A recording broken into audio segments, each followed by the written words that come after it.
Hey everyone, this video is to show you how to add an assessment to your course and how to enable it for grading and how to set it up in case you want to change, some parameters about whether the kids can have the questions mixed up and whether or not they can have the score show them at the end. So in social studies for the district, we made these this summer. So we have all the mini assessments already made into Schoology.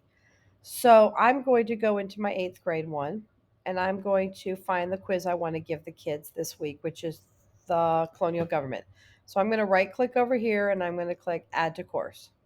So I wanted to go to my eighth grade courses, which is this one, and then I want it to drop in this folder.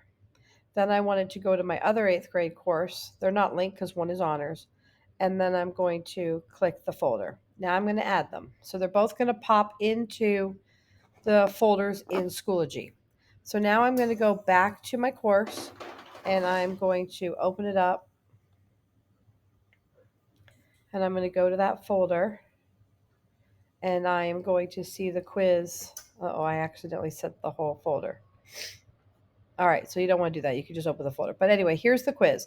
I'm going to right click over here and I'm going to click edit. Right here, it's going to say submissions disabled, meaning the kids cannot access this to turn any in.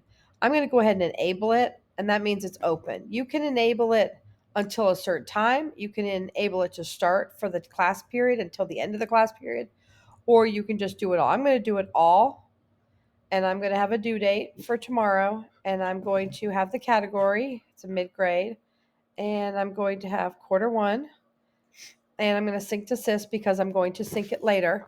And then I am going to click changes. Now, you may think, why are you going to enable it? The kids can see it, but I'm going to come over here and I'm going to unpublish it until tomorrow when I'm ready for it. So now the kids can't see it. But when I'm in here, I can click on this and now I'm going to get the quiz the way it was designed. Always check to make sure it equals 100 because, people aren't perfect. So double check that. Also, when you're here, if you click on setup, you can come over here and you can give it a time limit if you want to. You can randomly, or it's going to default to randomly order. But let's just say for some reason you're doing like a group assessment or whatever, and you want them to kind of challenge each other and you want to turn it off so all the questions are the same. You can do that. It defaults to not to show them possible points, but I do show it to them so they know which questions are weighted heavier, if they are in fact weighted heavier. Then the rest of the stuff I kind of just leave. And then down here, it's going to default to no, students cannot see their score, but I change it to yes because I don't have a problem with them seeing it. I don't add yes with correct answers because I don't want them to tell, everybody all day what the correct answers were. So I'm going to do that. You can give them multiple tries. I'm going to leave it at one, but if you had, an IEP and you wanted the kids to have an extra chance, you could change that for one student. So I'm going to click save, and now my quiz has been updated. When you're here too, if you're looking at the questions and you're like, yeah, I don't love this question, it's not made that well, you can come over here and you can edit anything you want, and because you've made it your own now.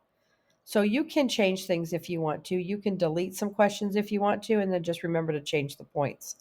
Up here where there's actions, again, that's where you copy the course, you can save to resources, and you can edit the enable right here too before you even copy it to a course. So with that said, when you're in the class now, the kids are just going to come in and they're going to open your folder and they're going to go and take it when you let them take it. So my kids won't be able to see this because it's unpublished right now and it says unpublished. So tomorrow when I'm getting ready before classes start, I'm going to publish it. And then at the end of class, I just unpublish it. I don't know why that seems easier to me, but you can, like I said, set the enabled times to suit your needs. I hope this helps.